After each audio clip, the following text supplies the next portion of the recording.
चलिए अब 6.2 स्टार्ट करने से पहले उसमें हम लोग को जो थ्योरम पढ़ना है थेल्स प्रमेय उसके बारे में चर्चा कर लेते हैं। थेल्स प्रमेय पढ़ना है और थेल्स प्रमेय का विलोम भी पढ़ना है और एग्जाम में डायरेक्टली 5 नंबर का आता है। तो हमारे जिन विद्यार्थी को 5 नंबर चाहिए वो एकदम ध्यान से समझेंगे।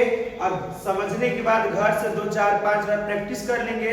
इतना बार प्रैक्टिस करेंगे ताकि अंजादी आपसे बन सके। तो थेल्स प्रमेय आखिर होता क्या है? थेल्स प्रमेय होता है वो किसी त्रिभुज के एक भुजा के समानांतर, किसी भी त्रिभुज के एक भुजा के समानांतर खींची गई रेखा अन्य दो भुजाओं को समान अनुपात में बांटती है। यही थेल्स प्रमेय का कथन है। तो कभी-कभी एग्जाम में ऐसे आता है कि थेल्स प्रमेय के कथन को लिखें और सत्यापित करें, या कभी-कभी क्वेश्चन के रूप में दे देता है कि किसी त्रिभुज के एक भुजा के समानांतर खींची गई रेखा अन्य दो भुजाओं को समान अनुपात में बांटती है, सिद्ध करें। तो आपको पकड़ने आना चाहिए कि थेल्स प्रमेय है कि नहीं। तो थेल्स प्रमेय का कथन पकड़ रहेगा तो क्वेश्चन के रूप में आएगा तो नहीं पकड़ लीजिएगा। बोलो कहो किसी तरह पकड़ लेंगे। किसी त्रिभुज के एक भुजा के समानांतर खींची गई रेखा अन्य दो भुजाओं को समान अनुपात में बांटती है, सिद्ध करें। तब हम समझेंगे थेल्स प्रमेय है। या ये कह दे कि थेल्स प्रमेय के कथन को लिखें और सत्यापित करें, तब हम लोग समझ जाएंगे थेल्स प्रमेय। दोनों स्थिति में यही आंसर लिखिएगा जो हम कराने जा रहे हैं। कहीं से दिक्कत होगा बिल्कुल रोकना है कि सर यहाँ पे समझ में नहीं आ रहा है। ये कराने से पहले हम आप लोगों को दूसरा चीज बताना चाह रहे हैं। किसी भी त्रिभुज का ऊंचाई निकालने के लिए ना, दुनिया के कोई भी त्रिभुज हो और उसका ऊंचाई निकालने के लिए हम लोग को लंब डालना पड़ता है। जैसे ये त्रिभुज है, ये क्या हम लोग का त्रिभुज है। इस त्रिभुज का अगर ऊंचाई निकालना है ना तो इस त्रिभुज में पहले लंब डालना पड़ेगा। क्या डालना पड़ेगा? लंब, तब जाके निकाल पाइएगा। ये त्रिभुज का नाम दे दीजिए ए बी सी और यहाँ पे क्या लिख देंगे? डी। माने इस त्रिभुज की ऊंचाई की बात किया जाए तो क्या बताओगे आप लोग? एडी। क्या बताएंगे बाबू? एडी बताएंगे, क्योंकि त्रिभुज की ऊंचाई क्या है? कभी भी आप भूलेंगे नहीं, याद रखेंगे कि त्रिभुज का ऊंचाई निकालने के लिए लंब डालना पड़ता है। जैसे ये त्रिभुज आप लिखे हैं, बनाए, देखिएगा। अब इसमें कह देंगे ऊंचाई बताओ, तो ऊंचाई बता दीजिएगा बाबू। यहाँ से लंब डाल देंगे तो ऊंचाई हो जाएगा? नहीं होगा। आधार पर ही लंब डालते हैं। कहाँ लंब डालते हैं? कहीं लंब नहीं डाल सकते। चलिए, तो यहाँ से आधार हम लोग तो यहीं पर है, इसको बढ़ा सकते हैं। आधार को आप चाहे तो क्या कर सकते हैं? बढ़ा सकते हैं और तब लंब डाल सकते हैं। ये लंब डालना। तो इस त्रिभुज का नाम हम लोग का हो जाएगा ए बी सी और ये हो जाएगा हम लोग का बाबू डी। यानी इस त्रिभुज ए बी सी त्रिभुज का ऊंचाई क्या है? A D. जो लंब डालिएगा, जो लंब डालिएगा वही त्रिभुज का क्या हो जाएगा? ऊंचाई हो जाएगा। चलिए एक और बनाते हैं। ये हम लोग का है समकोण त्रिभुज। कौन त्रिभुज है बाबू? समकोण त्रिभुज में ए बी सी। लंब डालने की जरूरत है क्या? अब लंब डालने की जरूरत है, इसलिए खुद ही 90 डिग्री पे होता है, लंबे की काम करता है। किसका काम करता है? लंब करते हैं। इसमें ऊंचाई कितना है आपका? ऊंचाई इसी है बाबू, ए बी है। क्या है? ए बी है। तो आप इतना बात याद रखेंगे कि त्रिभुज में ऊंचाई निकालने के लिए लंब डालना पड़ता है। ठीक है, चलिए ये हटा दे बाबू। आते हैं हम लोग अपने क्वेश्चन पे। हम लोग को साबित करना है थेल्स प्रमेय। तो थेल्स प्रमेय के लिए जो फिगर बनाना है वो देखिएगा। ये त्रिभुज ले लेना है। ये कहा है कि किसी भी त्रिभुज का, तो यहाँ पे देखना बाबू, हम एक त्रिभुज ले लें। ये रहा हम लोग का त्रिभुज। इस त्रिभुज का नाम रख दीजिए ए बी और ये बाबू हम लोग का सी। किसी त्रिभुज के एक भुजा के समानांतर, तो एक भुजा हम लोग का भुजा इसमें कब है? 3 को है। एक भुजा है ए बी, बी सी और ए सी। 3 को है ना जी। तो किसी एक भुजा के समानांतर, तो हम लोग का भुजा जो बी सी दिया है, इसी के समानांतर एक भुजा खींच दीजिए। इसका नाम रख देते हैं डी और इसका नाम रख देते हैं ई। बीसी के समानांतर क्या खींचते हैं बाबू? डी। तो हम लोग का AD बट्टा BD बराबर होगा AE बट्टा सी के। ये किसका कथन है? थेल्स प्रमेय का कथन है कि किसी त्रिभुज के एक भुजा के समानांतर खींची गई रेखा अन्य दो भुजाओं को समान अनुपात में बांटती है। और कोई एक त्रिभुज बना लीजिएगा ABC, और एक भुजा जो हम लोग BC माने हैं इसके समानांतर एक रेखा खींच दीजिएगा D, और इसी से हम लोग क्या कर लेंगे, सत्यापित कर लेंगे। देखिएगा हम किसको मिला रहे हैं, ये इस BE को मिला दे रहे हैं, यहां से B और E को मिला दीजिए और इधर से CD को मिला दीजिएगा, और इसमें D से लंब डालेंगे AE पर। D से लंब कहां डालेंगे बाबू, AE पर। D से लंब डाल देंगे AE पर, और E से लंब डालेंगे AD पर। E से लंब कहां डालेंगे, AD पर। दिख रहा है ना सबको बाबू? चलिए, तो D E से लंब डाले हैं AB पर, तो इसका नाम रख दीजिए M और इसका नाम रख दीजिए N। अब कभी भी लंब कितना डिग्री पर होता है, 90 डिग्री पर। कितना डिग्री पर बाबू, 90 डिग्री पर होता है। लंब कभी भी हम लोग डालते हैं कितने डिग्री पर, 90 डिग्री पर। और लंब त्रिभुज में क्यों डालते हैं, ऊंचाई ज्ञात करने के लिए। क्यों डालते हैं बाबू, अगर हम इस त्रिभुज में लंब डाले हैं तो देखिएगा ये त्रिभुज का नाम ले रहे हैं, आप लोग को ध्यान देना होगा, ध्यान से समझिएगा। त्रिभुज देखिएगा कहां हम बोल रहे हैं, ADE दिख रहा है बाबू? ADE त्रिभुज में अगर हम बोले लंब बताओ तो कितना बताइएगा, ये बताएंगे कि नहीं? ADE में कहेंगे कि ऊंचाई बताओ, तो क्या बताओगे बाबू, जो लंब डाले वही बताना। अगर हम आपसे कह देंगे AED में ऊंचाई बताओ, AED में ऊंचाई बाबू चलेगा, बताओ। अच्छा, ये DN इसमें का नहीं बोलिएगा, ADE इधर से नाम लो चाहे इधर से नाम लो, एक ही को ना नाम डालिएगा। ये जो आप लोग DN बोल रहे हैं, देखिए किसका है, एक त्रिभुज और बोल रहे हैं BDE, दिख रहा है बाबू, BDE। तो BDE में ऊंचाई बताइए कितना है, इसके आधार को बढ़ा दीजिए। किसको बढ़ा देंगे बाबू, आधार को बढ़ाइए और देखिए इसका ऊंचाई क्या है।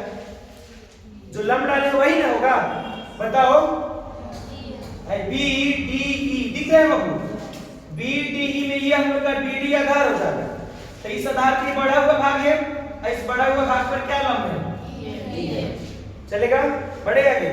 आइए, तो थ्योरम साबित करने के लिए कुछ नियम का पालन करना पड़ता है, कुछ कथन को ध्यान में रखना पड़ता है। सजा के कीजिएगा जितना अच्छा से उतना अच्छा आपका थ्योरम क्लियर होगा और आपको फुल में फुल नंबर भी मिलेगा। आइए देखते हैं हम लोग। सबसे पहले हेडिंग बना दीजिएगा विशेष प्रतिज्ञा, विशेष प्रतिज्ञा। और विशेष प्रतिज्ञा में हम लोग वही चीज लिखते हैं जो कथन में दिया रहता है। तो लिखिए, विशेष प्रतिज्ञा में लिखिएगा, माना कि त्रिभुज ABC में बाबू दिया क्या है, DE समानांतर क्या है बाबू, BC। मतलब ये जो DE है समानांतर है किसके, BC के। विशेष प्रतिज्ञा में मान लेना है, माना कि त्रिभुज ABC में DE समानांतर क्या है, BC। तो हम लोग को साबित करना है, फिर लिखिएगा यहाँ पे साबित करना है, साबित करना है। तो साबित में हम लोग करना है AD बट्टा BD, AD बट्टा बाबू BD बराबर AE बट्टा में AE बट्टा हम लोग का हो जाएगा EC। चलेगा? कोई विद्यार्थी मेरा कहेगा C, तो C भी लिख सकते हो, EC भी लिख सकते हो, नाम है ना जी, CE, AE बट्टा C। यहाँ पर BD नाम लिखे होते हैं, यहाँ पर C लिख देना। अगर यहाँ पर DB नाम लिखेंगे तो यहाँ से EC नाम लिख देना। अगर जिस प्रकार इधर से नामकरण किए ना उसी प्रकार उधर से भी नामकरण करेंगे। अच्छा, हमारे आवाज से आप लोगों को कोई दिक्कत नहीं ना है? तबीयत 3 दिन से खराब चल रहा है जिसकी वजह से आवाज भी बैठ गया है, 1-2 दिन में ठीक हो जाएगा। आइए, अब विशेष प्रतिज्ञा कर लिए, साबित करना कर लिए। अब जो इसमें बनाए हो ना, हम लोग अपना मन से जब मिलाए हैं, लंब डाले हैं, बोलो, तो इसको लिखते हैं रचना में या बनावट में लिखते हैं। किस बाबू? बनावट में। यहां पर लिखेंगे बनावट।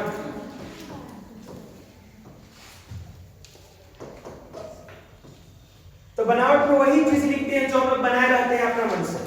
तो बताइए बाबू अपना मन से क्या बनाया है? एम लंब एडी।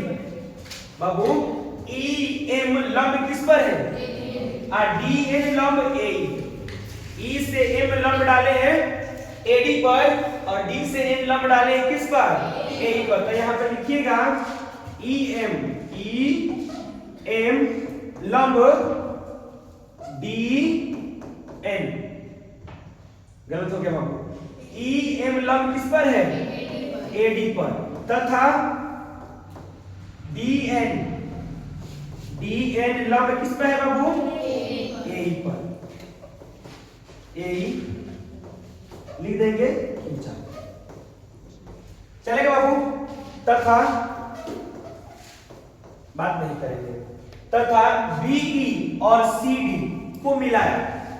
बी से ई को और सी से डी को। यहां पर लिखिएगा तथा बीई और सीडी को मिलाया। बनावट में इतना लिखना पड़ेगा। हमारे किसी भी विद्यार्थी को कहीं से एक पॉइंट में दिक्कत हो रहा है क्या?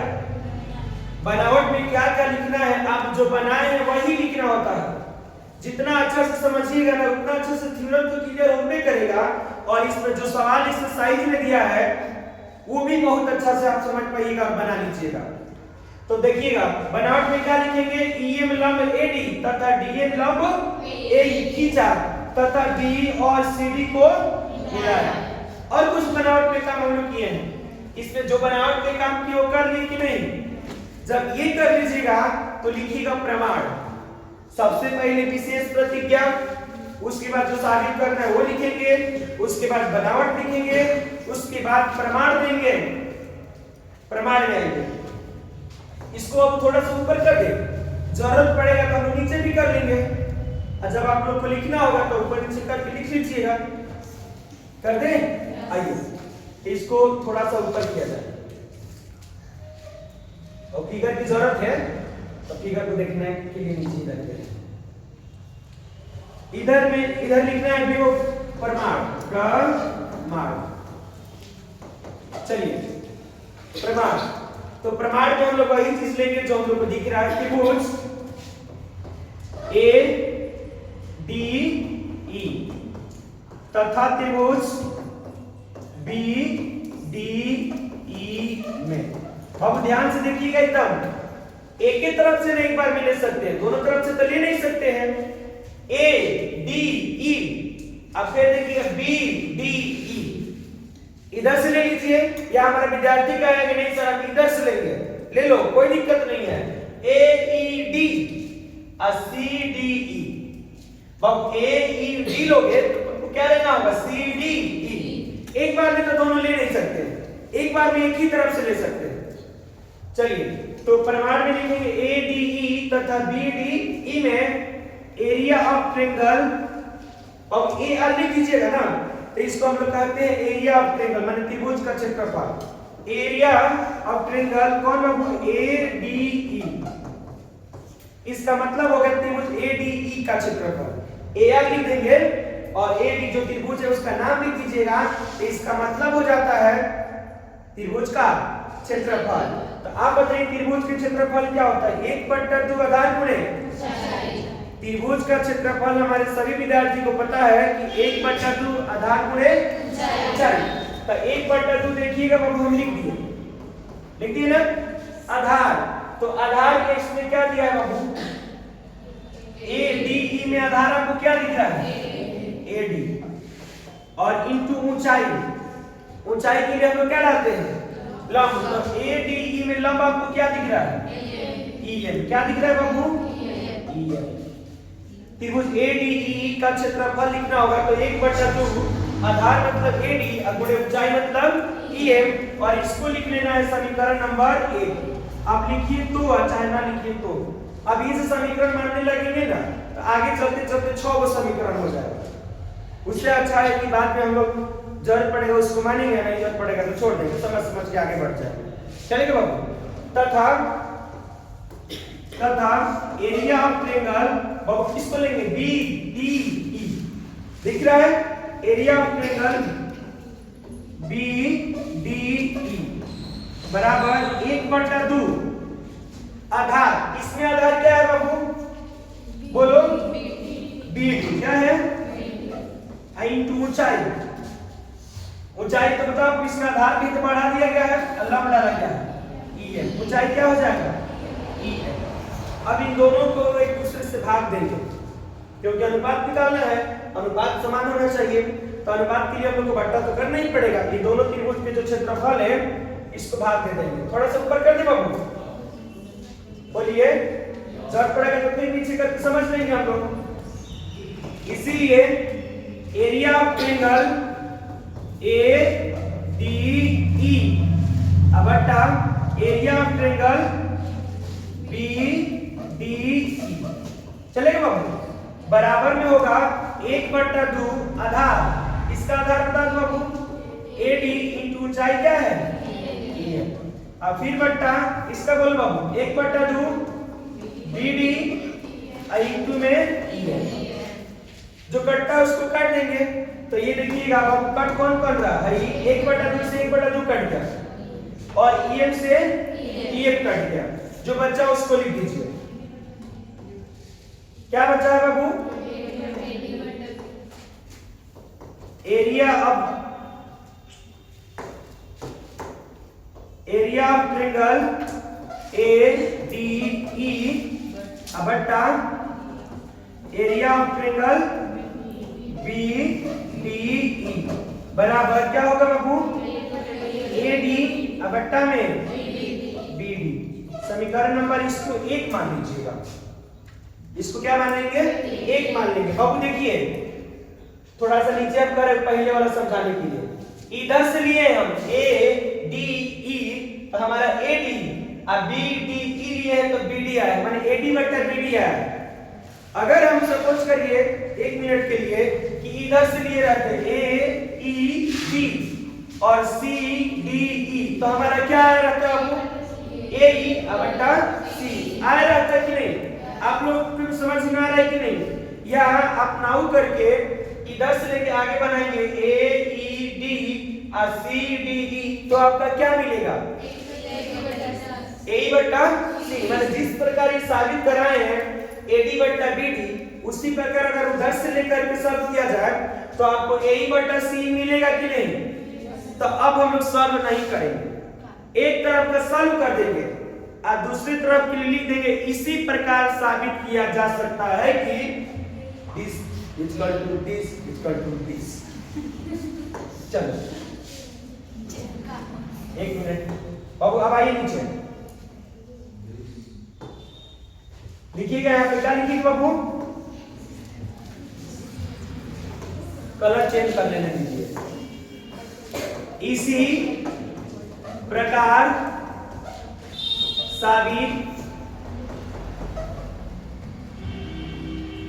साबित किया जा सकता है और आइटम लेके छोड़ देंगे। इसी प्रकार मतलब किस प्रकार जिस प्रकार हम ये करके लाए हैं बोलिए आइए तो क्या लिखिएगा बाबू उधर से एरिया ऑफ ट्रायंगल ए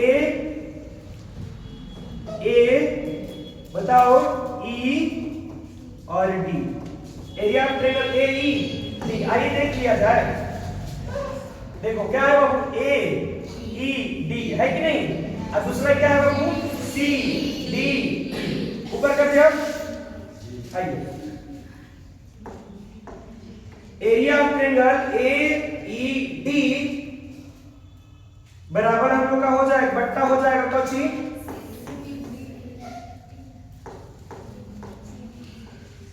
बट्टा area of triangle C D E बराबर क्या आएगा बाबू ए ई बट्टा सी समीकरण नंबर 2 मान लेंगे। यहां तक हमारे किसी विद्यार्थी को दिक्कत बाबू किसी को कहीं से दिक्कत नहीं हो रहा है। अब आगे बढ़िए लिखिएगा लेकिन, ए बाबू, लेकिन, किंतु, परंतु कहीं आने लगता है ना, इसका मतलब कुछ वहां पे छुपा हुआ है, वो जानने की जरूरत है। तो लेकिन आपको एक चीज दिखा रहे हैं हम, देख लीजिए पहले, उसके बाद हम लेकिन में लेके चलेंगे। चीज समझ रहे हैं ना, ये चीज देखिए, एक त्रिभुज है BDE, दिख रहा है बाबू, और त्रिभुज है CDE। इसमें क्या देख रहे हैं आप यही देख रहे हैं कि D और ये BC दो समांतर रेखा है, मतलब एगो BC है और एगो D है, और ये दो समांतर रेखा के बीच ये दोनों त्रिभुज स्थित है। अब ये चीज दिखा रहे हैं आप लोग को, अब चीज ध्यान से देखना है। त्रिभुज BDE दिख रहा है, और त्रिभुज CDE, दो जो समांतर रेखा है BC और D, इसके बीच में है कि नहीं?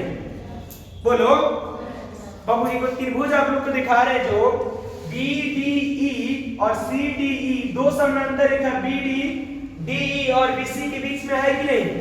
तो जब दो समांतर रेखाओं के बीच दो त्रिभुज स्थित हो तो उन दोनों त्रिभुज का क्षेत्रफल बराबर होता है। तो वही चीज हम लोग लेकिन में लिखेंगे। आइए ऊपर कर देते बाबू, समझ गया ना? चलिए लिखते समय हम के नीचे कर देंगे, लिख लीजिएगा आप लोग।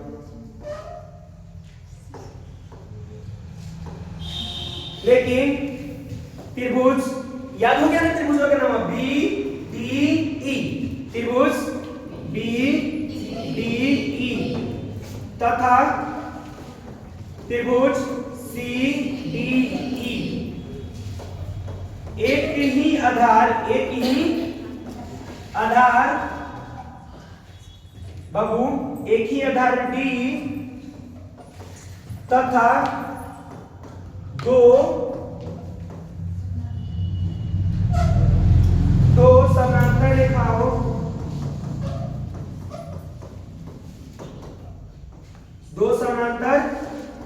रेखाओं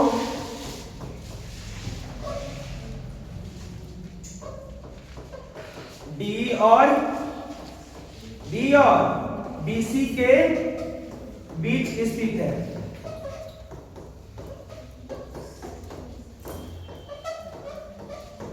ए बाबू, जो दो त्रिभुज देखा है वो एक ही आधार D, दो समांतर रेखाओं D तथा BC के बीच का है स्थित है। तो बताए कि दोनों त्रिभुज का क्षेत्रफल आपस में क्या होगा?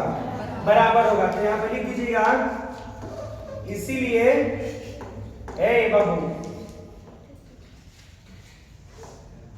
इसीलिए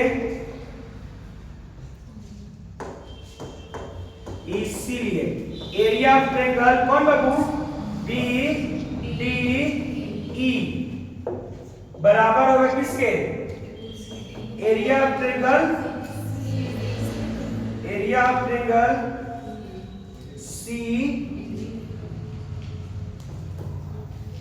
CDE चलेगा। एरिया ऑफ ट्रायंगल BDE बराबर होगा एरिया ऑफ ट्रायंगल CDE के। बड़े बाबू आगे यहां पर लिखेंगे समीकरण 2 से। आइए समीकरण 2 से कुछ काम है वो काम कर लिया जाए। तो समीकरण 2 से काम है तो समीकरण 2 को देखना पड़ेगा। उसके लिए फिर हम लोग को ऊपर जाने की जरूरत नहीं है भाई, है ना? समीकरण 2 अब हम लोग का यही है ना, एरिया ऑफ ट्रायंगल AED बटा एरिया ऑफ ट्रायंगल CDE बराबर AE बटा C जैसे के तैसे। आइए लिख दिया जाए समीकरण 2 को। लिख दे बाबू, याद होगा ना समीकरण 2? देख लो एक बार, देख लो फिर से। हाँ ठीक है। आइए एरिया ऑफ ट्रायंगल का लिखेंगे बाबू, AED अब बटा एरिया ऑफ ट्रायंगल बाबू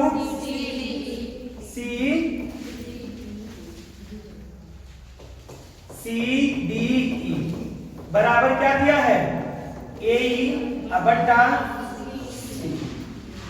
बटा C। अच्छा एक चीज हम आप लोग को बताना चाह रहे हैं, देखिएगा, नहीं तो बाद में कहिएगा कि सर कहां से लिख देते हैं, बुझाकर जाता ही नहीं। इसलिए सबसे पहले क्लियर कर देना चाह रहे हैं। आइए बाबू, ये ADE दिख रहा है त्रिभुज, इस त्रिभुज का प्रियांशु नाम ले रहे हैं ADE और बगल में बैठा जिससे क्या है कि AED, तो त्रिभुज में बदल जाएगा क्या बाबू? प्रियांशु नाम लिया है कि ADE और अभिषेक नाम लिया है कि AED, तो त्रिभुज तो एक ही है ना, उसका नाम है ना, हम लोग दो तरह से ले रहे हैं, इधर से उधर से। तो अगर ADE के जगह पर हम चाहे या आप चाहे तो AED नहीं लिख सकते हैं, क्योंकि बराबर है, एक ही त्रिभुज को दो बार नाम हम लोग ले रहे हैं दो तरीका से, तो जरूरत पड़ेगा तो ADE के जगह पर AED भी लिख सकते हैं या AED की जगह पर ADE भी लिख सकते हैं। लिख सकते हैं कि नहीं बाबू? गुड, वेरी गुड, आगे बढ़ो, आगे बढ़ते चलो भाइयों, बढ़ते चलो, आ जाओ बंधु। भाई देखो क्या है, AED है ना, इसके जगह पर क्या लिख सकते हो? याद हुआ है कि नहीं? ADE, बहुत बढ़िया, ADE लिख दिए बाबू। बट्टा क्या लिखिएगा? Area of triangle Babu high tool, देखिए एरिया ऑफ ट्रायंगल BDE बराबर area of triangle area of triangle CDE के, है कि नहीं? तो हम लोग को CDE के जगह पर अगर लिखना होगा तो BDE नहीं लिख सकते हैं बाबू, CDE के जगह पर लिखना होगा तो आप BDE लिख सकते हो कि नहीं? बोलो, बिल्कुल लिख सकते हो। यहाँ पर लिखना एरिया ऑफ ट्रायंगल BDE, चलेगा बाबू? और RHS हम लोग का जैसे के तैसे AE बट्टा बाबू C, समीकरण नंबर इसको क्या मानिए बाबू? 3 मानेंगे, क्योंकि दो तक तो हो गया है। अब क्या हम लोग का, आपको एक चीज ध्यान से देखना होगा, हम बार बार बोल रहे हैं कि ध्यान से देखना होगा, ध्यान से देखना होगा, ताकि आपको समझ में आए, ध्यान आपका बना रहे मेरे साथ। आइए बाबू, ऐसा समीकरण 3 को ध्यान से देख लो, देख लिया? 30 सेकंड से अधिक नहीं देखना, देखो जल्दी। एरिया ऑफ ट्रायंगल ADE अब बटा एरिया ऑफ ट्रायंगल BDE, देख लिया? अब बराबर में A बटा C, सब लोग देख लिया? चलो देख लिया तो आगे बढ़ो। समीकरण 1 को देखो, एरिया ऑफ ट्रायंगल ADE देखा कि नहीं? एरिया ऑफ ट्रायंगल BDE अब बराबर AD बटा, आपने देख करके क्या निष्कर्ष निकाला कि समीकरण 1 और समीकरण 3 का LHS बराबर है। बाबू, समीकरण 1 का समीकरण 3 का LHS क्या है? बराबर है। तो समीकरण 1 का LHS ये रहा, और चलिए देख लीजिए समीकरण 3 का LHS ये रहा, आपस में क्या है? बराबर है। तो जब किसी दो समीकरण का LHS बराबर होता है तो उसका LHS भी बराबर होता है। तो लिख देंगे, थोड़ा सा ऊपर करिए, समीकरण बाबू, समीकरण 1 तथा समीकरण 1 तथा समीकरण कितना से बाबू? 2 से कि 3 से? अरे भाई 3 से, समीकरण 1 तथा समीकरण 3 से। तो समीकरण 1 का समीकरण 3 का LHS बराबर था। LHS क्या था बाबू? बराबर था। तो उसका RHS भी, तो उसका RHS क्या था बाबू? AD बटा BD था ना बाबू, और इसका RHS क्या है? AE बटा C। और एक बात हमको बताओ, साबित क्या करना था? AD बटा BD बराबर AE बटा, साबित हो गया कि नहीं? इसी को हम लोग कहते हैं थेल्स प्रमेय। यही हम लोग का है कौन सी बाबू? थेल्स प्रमेय। इसको घेर दीजिएगा, आगे एक बात लिख दीजिएगा, यही थेल्स प्रमेय है, और लिख देना है प्रूव्ड, साबित हुआ। क्या हुआ बाबू? साबित हुआ। ये एग्जाम में 5 नंबर का डायरेक्ट आता है, बहुत बहुत बहुत ज्यादा इंपॉर्टेंट है। हमारे जिस विद्यार्थी को एग्जाम में डायरेक्ट 5 नंबर चाहिए, वो आज घर पे जाएगा, इसको 5 बार 6 बार बनाएगा, उसके बाद अंजादी बनाने का प्रयास करेगा। जब अंजादी बन जाएगा तब वो रुकेगा, तब वो क्लास में कल आएगा, ताकि इसमें जो सवाल है वो सवाल उसको समझ में आए, या थेल्स प्रमेय का जो विलोम है वो समझ में आए। अब थेल्स प्रमेय समझ में आ गया ना, तो इसका विलोम भी समझ में आ जाएगा। क्योंकि सेम प्रोसेस है, थोड़ा बहुत कहीं अंतर है। मतलब इससे साबित किया AD बटा BD है बराबर E बटा C, तो इसके विलोम में AD बटा BD दे देगा और A बटा C दे देगा, कहेगा कि DE समानांतर BC होता है साबित करना। तो तरीका हम थोड़े ना बदल देंगे, थोड़ा बहुत कहीं चेंज होगा, बाकी सब सेम रहेगा। तो इसको लिखिए, अब घर पे 2 4 5 बजे जाके क्या करना है, प्रैक्टिस करके आना है, ताकि अगला इसका विलोम जो साबित करेंगे वो समझ में आए। और एक बात और बाबू, देखो पहले ही इसका टैग लगा दिए कि VBI है, और VBI है तो कितना नंबर का VBI है। और जो विद्यार्थी वीडियो में देख के समझ रहे हैं वो क्लास ज्वाइन कर सकते हैं।